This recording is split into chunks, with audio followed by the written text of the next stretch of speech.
ஜப்பான்ல மைக்கேல் அக்கிகோன்னு ஒரு ஜோடி. இவங்களுக்கு இப்பதான் மேரேஜ் முடிஞ்சிருக்கு. ரெண்டு பேரும் ஒருத்தர் ரொம்ப லவ்வா இருக்காங்க.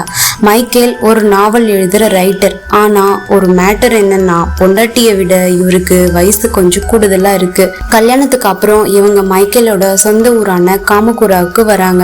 நம்ம ரைட்டர் மைக்கேல் ஒரு நாவலை முடிக்க டெட்லைன்ல முட்டிக்கிட்டே இருக்காரு. ஆனா ஒரு வரி கூட ஒழுங்கா எழுத முடியாம ரொம்ப ஸ்ட்ரகிள் பண்றாரு. அக்கிகோ உங்களால முடியும்னு சொல்லி மோட்டிவேஷன் கொடுக்குறா. அப்போ எடிட்டர் ஹோண்டா வரார் மேனுஸ்கிரிப்ட் வாங்குறதுக்கு.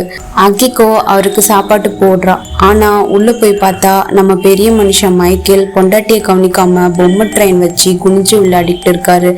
அக்கிகோவுக்கு கோவம் உச்சந்தலைக்கு ஏற லெஃப்ட் அண்ட் ரைட் வாங்குறா. அந்த திட்டு ஒரு இன்ஸ்பிரேஷனா மாறி மனுஷன் தீயா எழுதி நாவலை முடிச்சிடுறாரு. அப்புறம் எடிட்டரை கார்ல கொண்டு போய் விட்டுறாரு. திரும்பி வரும்போது ரோட்ல ஒரு விசித்திரமான கிரீச்சர் கிராஸ் பண்ணுது. அக்கிகோ பயந்து ஐயோ என்ன இது அப்படின்னு கேக்குறா. அது ஒரு கப்பா, ஜப்பான் புராணத்துல வர கேரக்டர்னு மைக்கேல் கூலா சொல்றாரு. மறுநாள் மைக்கேல் அந்த ரூமுக்குள்ள மட்டும் போகாதுன்னு சொல்றாரு. ஆனா நம்ம பொண்ணுங்க சும்மா இருப்பாங்களா? அக்கிகோ உள்ள போய் பார்த்தா அங்க ஏகப்பட்ட பொம்மை ட்ரெயினும் விசித்திரமான பொருட்களும் இருக்கு. அப்போ அங்க கின் அப்படிங்கிற ஒரு பாட்டி வராங்க. நான் இந்த வீட்டில் பல ஜென்மமா வேலை பார்க்குறேன்னு இன்ட்ரோ கொடுக்குறாங்க. மைக்கேலோட அம்மா சீக்கிரமா இறந்துட்டாங்கன்னு ஒரு ஃப்ளாஷ்பேக்கை சொல்லி அக்கிகோ கிட்ட சென்டிமெண்ட்டாக பேசுகிறாங்க. மைக்கேல் வீட்டுக்கு வந்த உடனே சந்தோஷப்பட்டாலும் அக்கிகோ ஒரு விஷயத்த கண்டுபிடிக்கிறா. மனுஷன் 9,000 yen கொடுத்த ஒரு பொம்மையை வாங்கியிருக்காரு. இப்படி ஊதாரித்தனமா இருந்தா நம்ம பிச்சைக்காரங்களா தான் ஆகும்னு அக்கிகோ அந்த பொம்மையை பிடுங்கி வைக்கிறா. அங்க கோஷிரோ கோடாகி எழுதின ஒரு பழைய மேனுஸ்கிரிப்டும் அவளுக்கு கிடைக்குது. கின் அத்தைய பஸ் ஸ்டாப்ல விட்டுட்டு வரும்போது மைக்கேல் ஒரு குண்டு தூக்கி போடுறாரு. அந்த பாட்டிக்கு 100 வயசுக்கு மேல இருக்கும். அவங்க புருஷன் எப்பவோ இருந்துட்டாருன்னு. வரும் வழியில ஒரு மர்மமான நைட் மார்க்கெட் பாக்குறாங்க. மைக்கேல் தயங்கினாலும் அக்கிகோ போகணும்னு பிடிவாதம் பண்றான். உள்ள போனா விசித்திரமான உருவங்கள். இதெல்லாம் வேஷம் இல்லமா, ஒரிஜினல் ஆவிங்கன்னு மைக்கேல் சொல்றாரு.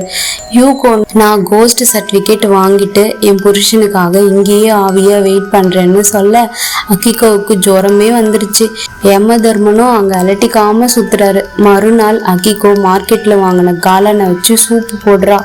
அதை குடிச்ச உடனே மைக்கேலுக்கு ஆன்மா அவுட் ஆகி வாயால வெளியே வருது. கின் அத்தை ஓடி வந்து ஒரு குச்சியால அந்த ஆவியை உள்ள தள்ளி தச்சு விட்டுறாங்க. இது விஷக்காலான்னு ஒரு வார்னிங் தராங்க. மைக்கேல் தன்னோட கடந்த காலத்தை சொல்றாரு.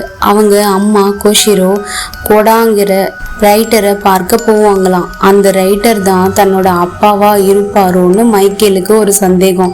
அப்புறம் எடிட்டர் ஹோண்டாவுக்கு உடம்பு முடியாம போய் இறந்துடுறாரு. ஆவியா இருக்க வாய்ப்பு கிடைக்காததால ஒரு தவளையா உருவம் கொண்ட ராட்சசனா அவர் மறுபிறவி எடுக்கிறாரு. கின் அத்தை உங்க வீட்டுக்கு கெட்ட சகுனம் வந்திருக்குன்னு சொல்றாங்க. அது யாருன்னா தரித்திர கடவுள். மைக்கேல் அவரு துரத்த பாக்குறாரு. ஆனா அக்கிகோ அவருக்கு சாப்பாடு போட்டு உபசரிக்கிறா. 800 வருஷமா தன்னை யாரும் இவ்வளோ அன்பா நடத்தினது இல்லைன்னு சொல்லி அந்த கடவுள் அழுதுட்டு ஒரு பழைய அரிசி கிண்ணத்தை கிஃப்டா கொடுத்துட்டு போயிடுறாரு. இதை பார்த்து மைக்கேல் காண்டானாலும் அக்கிகோ அவர் பாவம்னு சொல்றா. ஒரு நாள் ஒரு அரக்கன் அக்கிகோவை தள்ளிவிட அவளோட ஆவி உடம்பு விட்டு வெளியே போயிடுது. அவளுக்கு அந்த விஷயம் தெரியாம வீட்டுக்குள்ள வரப்போ மைக்கேல் வாசல்ல வச்ச தாயத்தால அவளால உள்ள வர முடியல. அப்போதான் அவளுக்கே புரியுது அவ ஒரு ஆவின்னு. கிரீம் ரீப்பர் வந்து என் உடம்பு கிடைக்கல, அதனால நீ யமலோகம் வரணும்னு சொல்றாரு. மைக்கேல் உயிரை உறிஞ்சி தான் எவ்வளோ நாள் அக்கிகோ ஆவியா இருக்கான்னு தெரிஞ்ச உடனே ஒரு லெட்டர் எழுதி வச்சுட்டு அவ யமலோகத்துக்கு ட்ரெயின் ஏறி போயிடுறா. மைக்கேல் உடைஞ்சு போய் தன்னோட ஒய்ஃப் மீட்க அந்த விஷக்காலான சாப்பிட்டு ஆவியா யமலோகத்துக்கு போறாரு.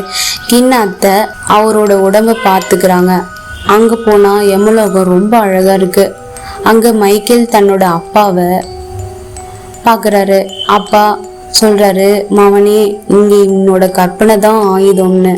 அக்கிகோ டெண்டுகி அப்படிங்கிற அரக்கன் கடத்தி வச்சு கல்யாணம் பண்ணிக்க சொல்லி மிரட்டுறான். 200 வருஷமா உன்னை லவ் பண்றேன், ஆனா நீ எப்பவுமே இந்த மைக்கேல தான் செலக்ட் பண்றேன்னு பழைய கதையை சொல்றான். மைக்கேல் அங்க போய் தன் கற்பனை சக்தியால வாளையும் ட்ரெயினையும் உருவாக்கி அந்த அரக்கன் கூட பயங்கரமா சண்டை போடுறாரு. சண்டை முத்தி போய் அவங்க தோக்குற ஸ்டேஜ்ல அகிகோ அந்த அரக்கனை கல்யாணம் பண்ணிக்க சம்மதிக்கிறா. அப்போ திடீர்னு அந்த தரித்திர கடவுள் கொடுத்த அரிசி கிண்ணம் ஒரு தெய்வீக ஆயுதமா மாறி அரக்கனை காலி பண்ணுது. 2 பேரும் தப்பிச்சு பூலோகம் வராங்க. அந்த கிண்ணம் உடைஞ்சு போகுது. அக்கிகோ அதை சரி பண்றா. சந்தோஷமா வாழ்க்கையை தொடர்றாங்க. இந்த கதை உங்களுக்கு பிடிச்சிருந்தா லைக் பண்ணுங்க, ஷேர் பண்ணுங்க, சப்ஸ்கிரைப் பண்ணுங்க.